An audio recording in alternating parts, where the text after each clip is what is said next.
Welcome to the Partition, home of Kinky Wellness with Dana and Kat. Together, we give a new voice to kinky sexual wellness. We're not your average wellness advocates, so let's peel back the layers of kinky wellness and talk about it. Welcome back to the show, Katrina. How are you doing today? I'm doing very well. How are you today? I'm good. So today's episode is another bit of a wellness rant because we just saw another Buzzfeed article that focuses on the amount of pain that women are going through, and we had just done another wellness rant back for protection for the new year, and so we just wanted to touch back on this and how ridiculous this is still becoming. Yes, it's sad. Like, there's so many things that are coming out and you're just like, people should be in such pain. Well, they're not being warned. Like, what the thing that irks me the most about the article is that the thousands of comments of women being like, no, I reported it. I even said it to the doctor. And in the article, it goes on to say that they just get ignored. But the woman was multiple centimeters dilated. And if she was actually pregnant, she would have had an epidural at the way that she was dilated. And that was from her insertion of her IUD. Oh my God. And the nurse that she got was just standing there being like, no, people handle pain differently. Don't worry about it. Blah, blah, blah. It's okay. But then, these are serious issues. And so she got it removed. And all of a sudden her body came back to normal. And it's because it immediately went into shock and was like, get this out. Yeah. Well, I've had I was watching this guy on TikTok about similar ones with the IUD. And he was saying it's insane because we offer like local general anesthetic when like blokes come in and get the snip done or have certain things done. He's like, but there's when women are having, or like people with uteruses are coming in and having the coil or the IUD put in, there's no one's being offered any like local anesthetic to numb the pain. And it's been confirmed, or like not confirmed, but it's been likened to the pain of having it in is as close to the pain of pregnancy and childbirth. And you're like, what the hell? And then people are like, this is why I don't believe, by the way, that when people are like, oh, women are the weak ones, I'm like, have you seen what we go through? Yeah, no, this is ridiculous. And even when they say that this is good for you, it can help you with XYZ, it's just like, it's one thing to not tell you, like, it's so wrong with these IUDs, the more information that I look at, because yes, it's not just that you reduce your chances of pregnancy, but even having the insertion in can leave you in a situation where you can't get pregnant, even when it's out. That's a huge red flag that they don't tell you about. Like, that's one of those side effects that in my situation, at least, I wasn't told of that.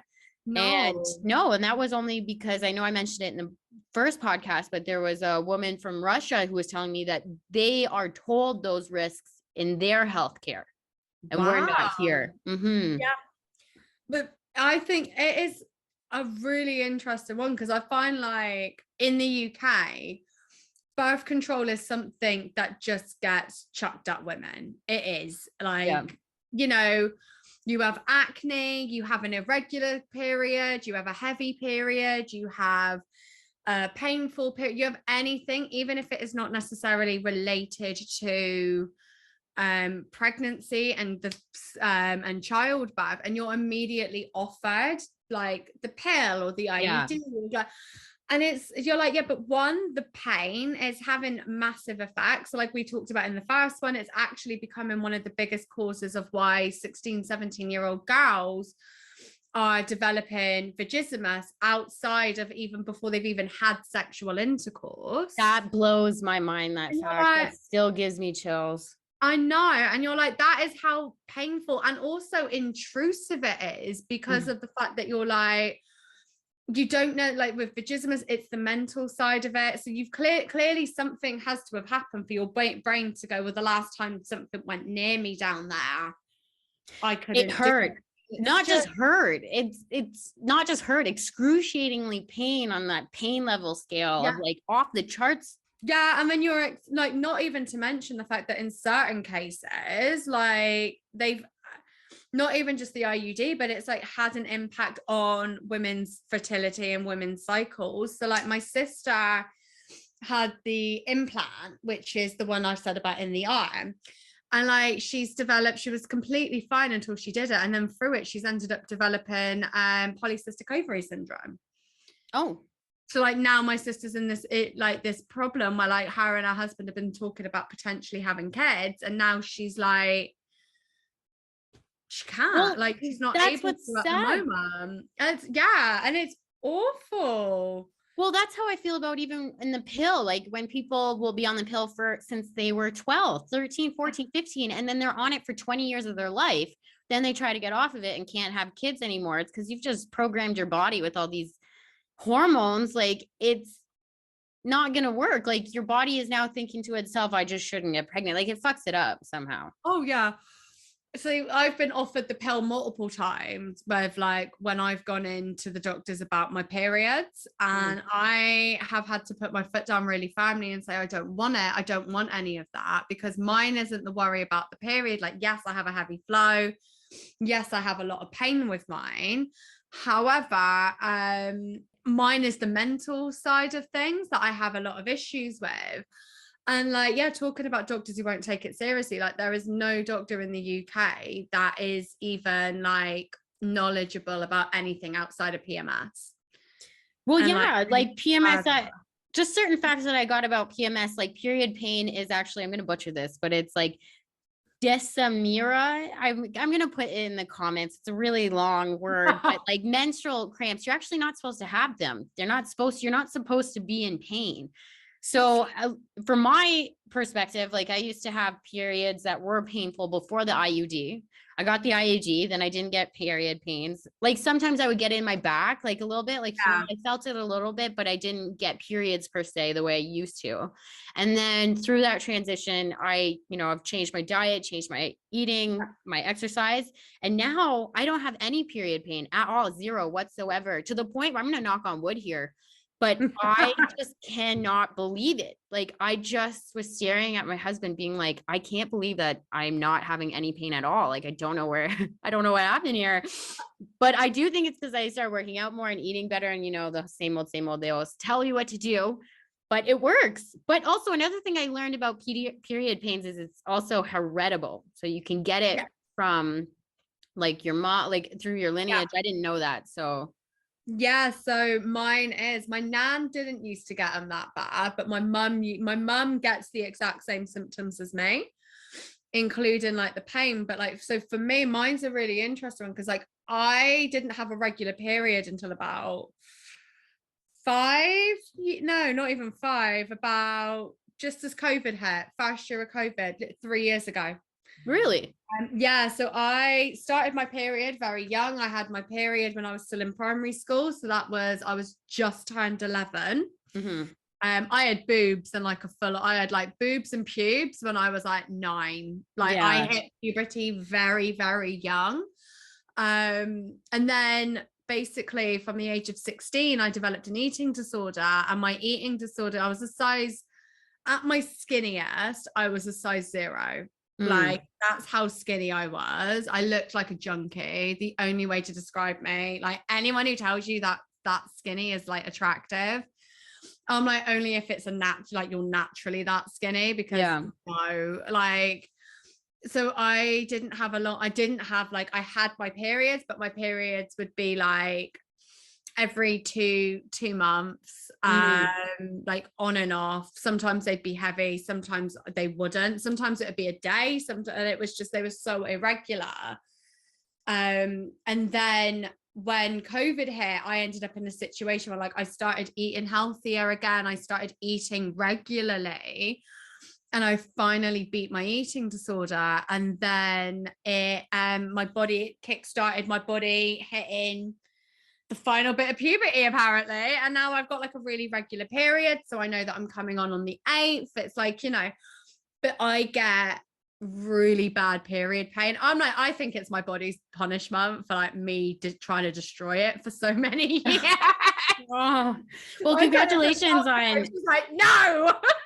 Well, firstly, congratulations on beating that. That is very, very good. And 2, like I have heard that if you're low weight, like gymnasts will skip their periods if they're really underweight or small, something like that. Yeah, it is. It's because like your body just doesn't have there's just nothing there for it to have. Yeah. But yeah, it was a really weird one going from it. But I get like my back goes, and I wouldn't say my back isn't, it's not always painful, but it's uncomfortable. Yeah. Like, you know Fair what I enough. mean? I think there is a level of when we talk about period pain where I'm like, I can handle it when it's uncomfortable. So like when it's on your back and you like I've got a million hot water bottles for like my back, or like that achy feeling. Mm-hmm. Where like, because sometimes mine are so heavy, it's like I can just feel them coming out of me. Yeah. But then the pain ones, like my first day of my period, I'm ill, like Yeah. ill with how painful they are. I have to take a day off work. I get migraines. I'm like on the floor in the bathroom, curled up near the toilet, just so that I can throw up from the serious level of pain. Well, But I look into stuff like that. And like it's not supposed to hurt, but yet I feel like I don't really know anybody who doesn't have who something? who hasn't suffered Yeah. at some point. Yeah, and I think that's like, because I was really shocked because I had that with this guy that was talking about it as a doctor, and he was like, you know, like myths that you go through, and I think it was alongside the Buzzfeed article that I sent you, it just came up on my For You page, and it was like, yeah, one of the biggest myths that we have is that periods are supposed, like, that it's normal for periods to be in pain. He's like, it's normal, like it's normal for the discomfort of it, like what you're going through isn't, but These side breaking, like debilitating, yeah. can't go into work. Yeah, that's got to be from processed foods and things like that, because that's definitely environmental. I think it's environmental. I think it's stress. A lot of it can be stress related as well. Absolutely. Yeah, I've never had a bad diet, I would say. Like, even when I was a kid, my mum always made sure that we weren't living on processed food. Mm-hmm. But it is an interesting one. Yeah. I'm gonna look more into that. But like, did anyone ever talk to you about your periods when you were getting them, like your mom or? Yeah, so my older sister's 5 years older than me, so it was always something, and I'm from a very female dominant family. So it was like, it's the same with puberty, like even going through them, they weren't like, it was never a hush hush subject. It was, this is happening, that. And I remember, because like I didn't really know what was going on with my body when I first got like hair down there. I thought there was something wrong with me. Oh my goodness. I thought there was something wrong, and I had to be calmed down, because it's a very normal thing. It's a very natural thing. But when you are 9 years old, it is a very shocking thing. And Absolutely. No one talked to me about periods or anything like that. Like the first time I ever heard someone actually talk about it was in grade 9 from a phys ed teacher. And even like my mom did not talk. Like it was one of those things, like she must have noticed that things were disappearing from underneath the bathroom sink, but like nothing. I think the first day I got it, she let me stay home. But then after that, there was no conversation. Sorry? I didn't get a day off. I got sent into school with a spare pair of underwear. That's funny. Already in them. But I don't know if you had it. I had like, because I've never been a rowdy child. I was an angel. And then we had this period of like 6 months of me just being a nasty bitch. Like I can't even like that, and there is no other way to describe it. I made like 3 of my aunties cry just because I wanted to. And everyone was like, what is going on? Like, oh my God. This is like a few years after my parents' divorce. They were like, she can't really use that as an excuse. Something's going on. And then I came home crying, and I was like, there was blood in my knickers, like, because I spotted. And I was like, I don't know what this is. And then, yeah, my mom was like, okay. My entire family breathed a collective sigh of relief. Oh. Because they all knew, so I'd been told to be prepared for it. But it was just like, I just remember, I think, yeah, I was at my mum's work at the time when she worked in the video shop. So yeah, this is like early 2000s, or like, yeah. I think, sorry. Yeah, I remember being like, Mom, and she was like, what have you broke? And I was like, there was blood in my knickers. And my mom was like, the baby. Oh my goodness. Oh, but it's the thing no one talked about with me was the mental side of things. And like, I know we're going to talk about PMD in a bit, but it wasn't that. I think can be hereditary, because my mum same like the same symptoms as I do. For PMD, just break it down a little bit. So I was not aware of what this term meant, and I don't know what this is. I've never heard of it, to tell you the truth. Like, so it's PMDD, which is called premenstrual dysmorphic disorder, described on Women's Health as a health problem that's similar to PMS, but is more serious. It can cause severe irritability, depression, or anxiety in the week or two before your period starts, with symptoms going away 2 or 3 days after your period starts. So this can be like, the only way I can describe how I feel 2 weeks before my period is crazy. When people are like, irritability, and like people are like, oh yeah, I get really bad anger when I've like with my PMS. Oh, I get like, you know, little things annoy me. I'm like, I have fantasized about breaking someone's fingers because they were typing too loud on my laptop. okay. I've had to cancel, like I've made plans with friends and I've had to cancel them and be like, I love you, but I know like by this point, I'm so angry at everything that I don't want to take it out on you because all you're doing is breathing at me.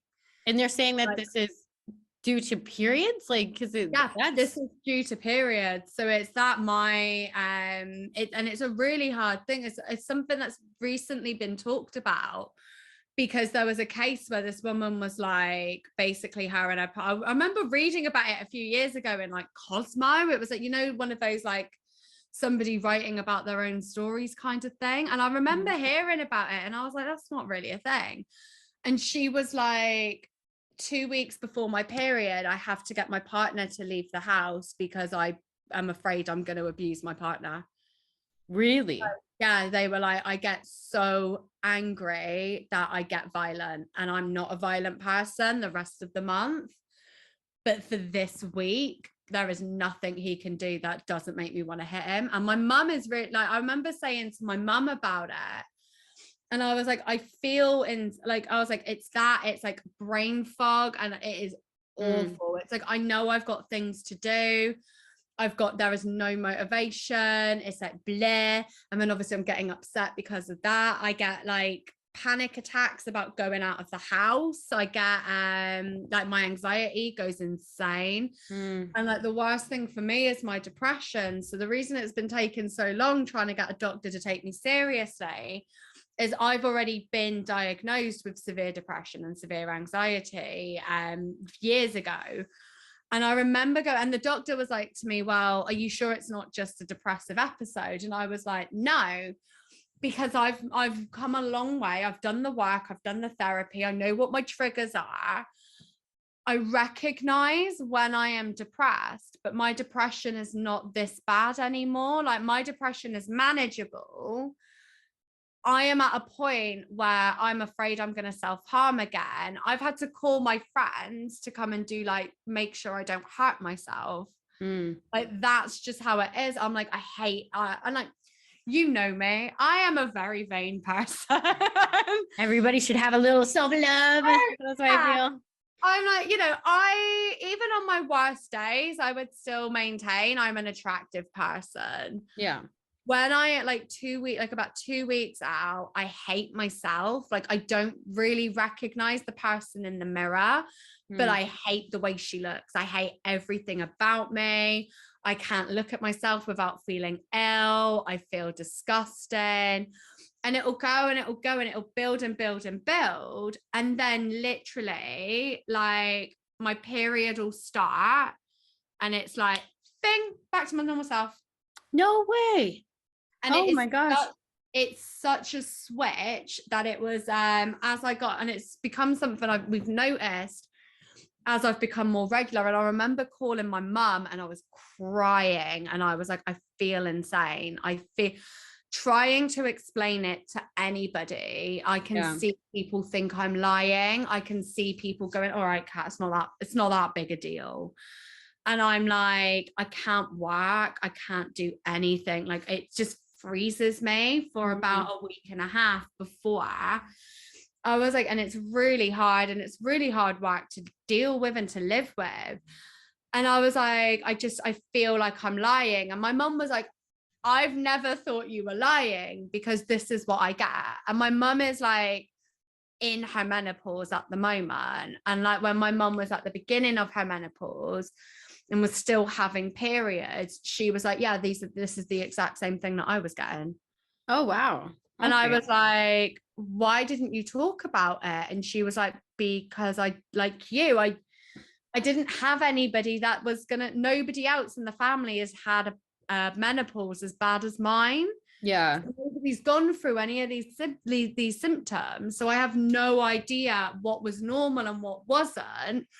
But it's the fact that you've started looking into PMDD, and the fact that so I took a look at it, and yeah, I've had this all my life. And I was like, I could have handled the pain.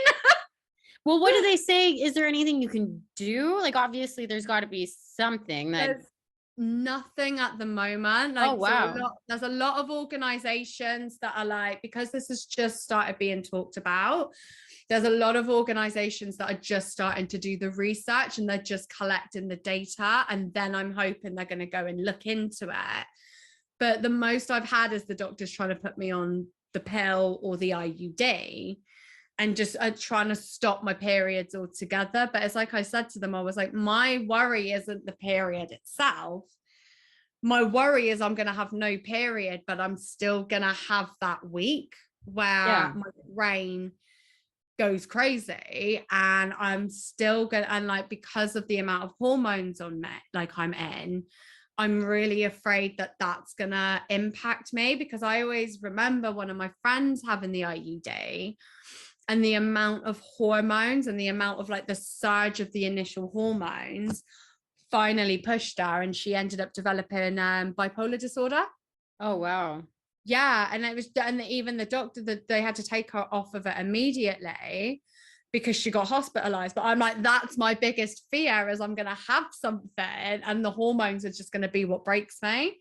You know what? I'm starting to think anytime you fuck with hormones, man, you're going to fuck with your body. You should just not fuck with hormones. I think at the end of the day, exactly. But it's still like, it's awful. But yeah, it wasn't till like, I remember it took a while. It took like 3 or 4, like over the first year of me having a regular period. Mm-hmm. It took a while. And I remember having this moment. I had like a meltdown in Tesco's because I asked Ty to pick up something for me and he didn't. And I had a bit of a meltdown at him. And he was like, this is every month. Like, he's like, I don't know if you've noticed it, but like, this is every month right before your period comes on that you get like this. Well, so I started monitoring it and I started journaling it. So I journal specifically on those weeks before my period, and we went back through, and it's, yeah, how low I get is awful. It's insane. So if anybody is feeling these symptoms, please go and talk to your doctor. There are what is it, like natural remedies have been things that I've been looking at that have been what are those? So I think, what is it, wormroot, or what's the name of it, like the herb wormroot tea? That's good to know. And I know like there's like some other ones, because I use Calms when I can't sleep, and I know that's the same herbal remedy. So I'm using that. And then and then the only other thing that I have actually found that helps is weed.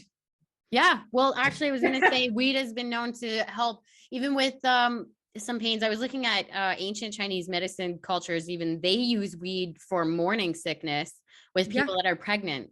So I'm not saying smoke weed during your pregnancy or anything like that, but I'm just saying that there's other things out there that weed can help for, and pain is definitely one of them. Yeah, so I've got edibles. It's part of the reason why I get my edibles and like I get my chocolates, because it's a very low dose. So it's a nice little high, but it just relaxes my body, and it helps with the mental symptoms as well, because it just calms me down. Yeah. But yeah, so the only other thing they offered to put me on was antidepressants. And I had to say to the doctor, like, I'm not going on antidepressants. I think when Yeah, and when it comes to things like this type, I don't think that pills can fix this all the time. This idea, I think when it comes to like menstrual cycles, there's a lot of things that need to come down to food, water intake, your sleep, like I what time think, you turn the TV off or the blue screen yeah, off or whatever the case may be. All of these things affect us, not just yeah. And I think the worst thing is like, it's great that these are things that are just starting to be talked about, but there's so much we don't know. So like with the menopause as well, like you think we're talking about periods, we've still got more things that we're going to go through with our body. yeah, that's So, true. like the perimenopause, which is like before, and the actual menopause itself. And I'm like, my mum has had to change her entire diet Really? just to try and find what does and doesn't set off her hot flushes. That's interesting. Yeah, she's really sad. She's had to give up tomatoes, and my mum's cravings are tomatoes covered in salt. Tomatoes? Oh no. Oh Yeah, man. she's like so many things, but like even with that, so I did actually find some little kinky, like some sexual wellness facts with Okay. the menopause as well to help. Was so they what is it? They say less sex can lead to an early menopause. So I should probably be starting mine next week. Oh my God. So a recent study grabbed headlines, but it was Cosmopolitan that pointed out an important scientific acknowledgement. Correlation does not equal causation. It's possible that those who are genetically predispositioned to the menopause lead less active sex lives, probably because of the aforementioned symptoms don't always put you in the mood. Because obviously, like, you know, it can be anything from, oh yeah, it's the perimenopause, from like hot flashes, different, like your cycle, your monthly cycle. And like the one that everybody always talks about is your like the lack of sex drive, and obviously the lack of getting wet. And it's like, well, what is it? The menopause results in less sex. Well, actually, it is true that the libido can decrease during menopause for many women, but that doesn't mean that it's the end of sex for good. So a study in 2016 showed that when 70 women who'd experienced difficulty getting aroused were able to increase vaginal lubrication, orgasm, and genital sensation after 3 months using a vibrator. So they are actually recommended to use vibrators with when you're going through the menopause, because of the fact that it increases, obviously, you getting wet. Mm-hmm. And by making sure you keep that up, you actually look after the general elasticity of the vulva itself, resulting in keeping a healthy vulva, and also making sex less painful. So obviously menopause can make sex painful. Another cause of looking at a problem without considering the possible solutions: vaginal dryness, use lube. Hot bad flashes, look at hormone therapy. So I think HRT in the UK is now, they've just made it cheaper for women. But if you are going to have HRT, please do look into cancer within your family, specifically breast and cervical, because in my family we're not allowed HRT because of the high risk of cervical cancer in mine. So yeah, my poor mum. Wow. So so which is basically like having a low dose of estrogen or estrogen plus, like the pill, to kind of help with the hot flushes. But yeah, when it comes to the menopause and sex, you can still have sex, and there are 3 phases of menopause, by the way. So like women don't start, or like vulva and uterus holders don't stop until we're like nearly 60s, because we have to go through like all 3 phases of fucking menopause as well. We are just we're aliens. Like we bring, like we're little aliens, women, like any of this jazz, like just so much happens within this little body. Like we're a planet. That's how I feel about it. It is. It's so, and you kind of, it's really sad though, when you think like this is something that takes up a good 70-80% of our actual lives, and yet there's fuck all studies being done about these and the causes and the effects and the symptoms and how we can help, aside from just throwing hormones at or women. pill, like the magic pill, like it's as if that's the case or the cure here. Like I remember the whole discussion about male male pregnancy stuff here, and they were saying like, oh, it increases male's depression, and that was one of the main reasons that it got revoked. And it's just one of those things, like that's on every single packet, like especially the pill. I feel like I see more and more stats coming out that women on the pill are more depressed because it is fucking up their hormones. And again, all these thousands of millions of women are taking one brand, two brands. There's like top 2, 3, 4. They're all the same company, different names, but we're all individual people too. So it's difficult to, when I look at stuff like that, I used to think, oh yeah, we can all take it, but it's the same thing. Like you can't dose everybody the same dosage and expect the same result across the board. That's not going to work. It is. I think, yes, I remember that about the male pill, and like when they were going through the list of symptoms and they were like, they have this, they have this, they have this, and they were and like all of the men reading it were like, oh my god, this is so shocking, and all the women I know were like, that's literally the same things that we all deal with. So what you're saying is it's okay for us to feel like this, but you can't handle it. I do find that men don't really understand a lot of it. Like, have you seen the videos of like blokes going through the you can get like a thing and it's meant to help bring about the same feeling as yeah I love watching it. Well, I think like I know that there's negative connotations about like how men can be like, ew, periods are gross and stuff like that, but they're raised like that. I feel like women are taught that their own periods are gross too. Like it's, of course men are going to think it's grossed out when women themselves are not taught enough. Because if you wake up and there's just blood all over you and like cookie shit all over it, yeah, man, that's pretty gross and scary. You could be pretty like, what's happening? But because the education is just not there as well. It always comes back to lack of education. But yes. Like I used to get really angry when a guy was like, oh, periods creep me out. And then I got older and I was like, you know what? That's just lack of education. And you guys were programmed to think this was gross. So I don't really blame you to a degree until you get a little older and then you got to figure it out on your own. There's only so long I'll let you live with that until you need to grow up out of it.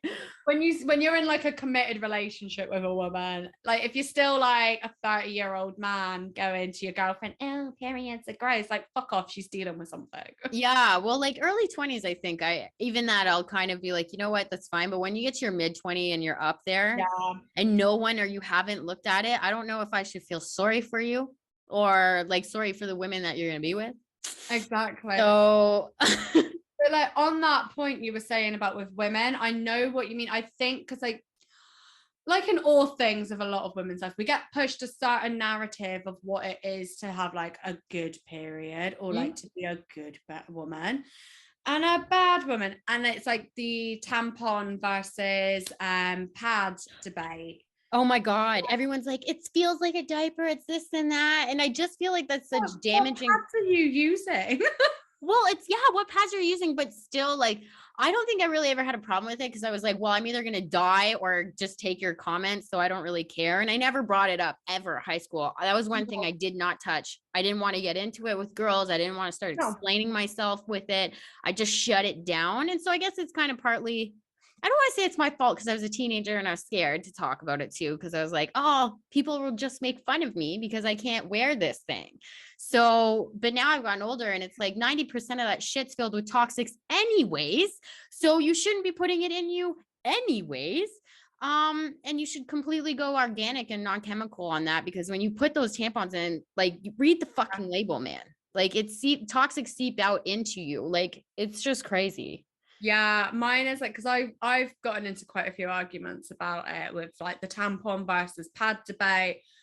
And I remember like in high school, it wasn't really something, it was just you took what you could get. For me, luckily, I always had pads on me. And obviously with having vaginismus, I've not been able to get a tampon in me anyway. Like even the thinnest tampon is too big for me.